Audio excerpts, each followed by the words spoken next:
Praise the Lord. मैं आशा करता हूं मेरे मसीह भाई बहनों आप सभी लोग मसीह में आनंदित थे। अभी हम सीख रहे हैं प्रार्थना के सीरीज। आज हम देखेंगे कि शैतान कैसे हमारे जीवन में प्रार्थना को रोकता है। शैतान कभी नहीं चाहता कि हम सक्सेस हो जाएं। शैतान कभी नहीं चाहता कि हमारे प्रार्थना का उत्तर आए। पवित्र बाइबल इसके बारे में कुछ महत्वपूर्ण बात को बताती है मेरे प्यारों की शैतान हमें प्रार्थना करने से कैसे रोकती है। इसी बात में आज बात करूंगा। आज हमने विषय लिया प्रार्थना में बाधाएं। कौन कौन सी बाधा शैतान हमारे जीवन में डालते हैं जब हम प्रार्थना करते हैं। शैतान का उद्देश्य रहता है कि उसे प्रार्थना भटकाया जाए, वो प्रार्थना प्रॉपर परमेश्वर से न कर पाए। आपसे शैतान जलता है मेरे प्यारो। शैतान कभी नहीं चाहता आप सक्सेस हो। आइए देखिए मेरे प्यारो पवित्र बाइबल इसके बारे में क्या बताती है। कौन कौन सी प्रार्थनाएं में हमें तकलीफ लाती है और प्रार्थनाएं में हमें बाधा को लाती है। आइए स्टार्ट करें। पहला, अविश्वास। जिस प्रकार में याकूब उसके 1 अध्याय उसके 1 से लेकर 6 के 7 तक पढ़ते हैं तो आप ऐसा लिखा है, पर विश्वास से मांगे और कुछ संदेह न करे, क्योंकि संदेह करने वाला समुद्र की लहर के समान है जो हवा में बहती और उछलती है। ऐसा मनुष्य यह न समझे कि मुझे प्रभु से कुछ न मिलेगा। हमारे जीवन में जब भी हम प्रार्थना करें, आप जब प्रार्थना करें मेरे प्यारों, तो आपके जीवन में अविश्वास कभी नहीं होना चाहिए। शैतान हमारे जीवन में अविश्वास को डालता है। आपके जीवन में अगर अविश्वास आया तो शैतान की ओर से है और आप प्रार्थना का उत्तर अपने जीवन में नहीं ले पाएंगे। दूसरा महत्वपूर्ण बात, क्षमा न करने वाली आत्मा। इसके लिए मरकुस उसके 11 अध्याय उसके 25 पद को पढ़ते हैं। वहां पे ऐसा लिखा है, और जब कभी तुम खड़े हुए प्रार्थना करते हो तो यदि तुम्हारे मन में किसी की ओर से कुछ विरोध हो तो क्षमा करो।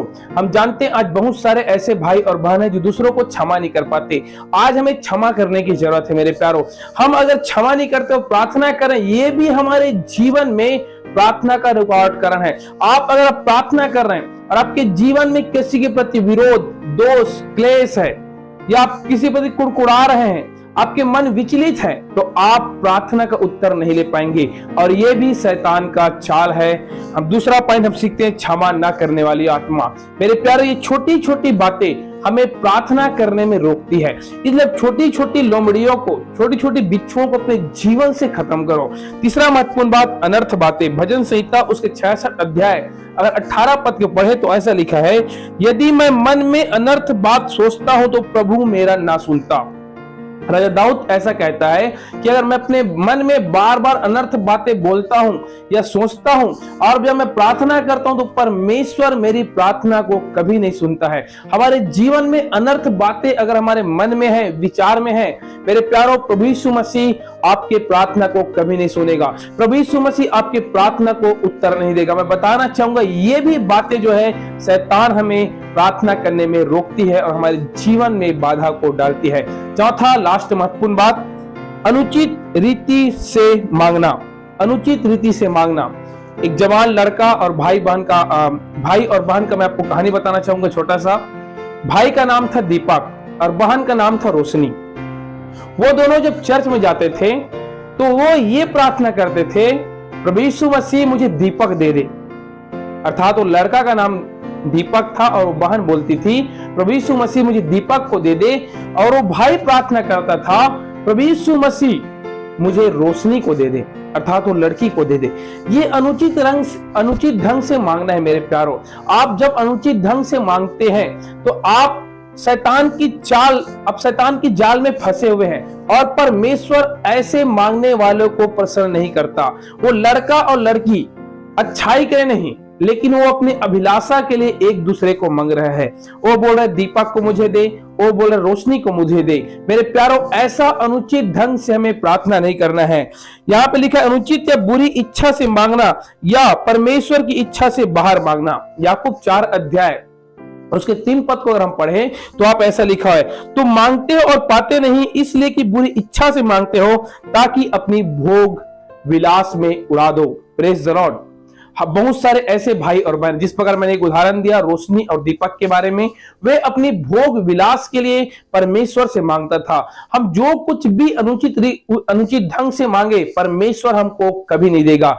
ये छोटी छोटी बातें हमारे जीवन में प्रार्थना को रोकती है। ये प्रार्थना की बाधा है मेरे प्यारों। आपके जीवन में छोटी छोटी बातों को आप निकाल के बाहर कीजिए और बड़े ब्लेसिंग को, बड़ी ऊंचाई को आप प्राप्त करेंगे। ये छोटी छोटी प्रार्थना में आपको जो रोकती है बातें, सबको बाहर निकालिए अपने जीवन से। ये सब व्यर्थ है। प्रभु नहीं चाहता कि आप ब्लेसिंग को प्राप्त न करें। शैतान चाहता है ब्लेसिंग कभी ना प्राप्त करे।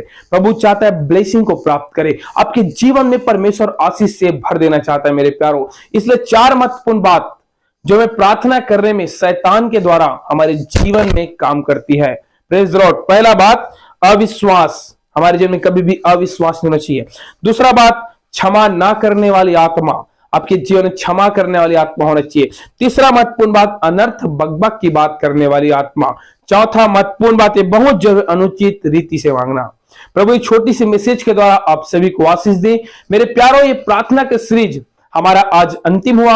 आप सभी को प्रेज द लॉर्ड। आगे हम लोग देखेंगे आराधना और स्तुति के बारे में। आगे हम नेक्स्ट फिर सीरीज हम स्टार्ट करेंगे आराधना स्तुति के बारे में। हमें आराधना कैसे करना चाहिए, हम बिब्लिकल बाइबल से बात करेंगे कि हमें आराधना स्तुति कैसे करना चाहिए। सो आप हमारे वीडियो को कंटिन्यू लगातार देखते रहें। फिर से हमारे इस यूट्यूब चैनल में आने के लिए आपको धन्यवाद। प्रभु यीशु मसीह आपको बहुत ज्यादा आशीष प्रदान करे। जय मसीह की। Keep smile.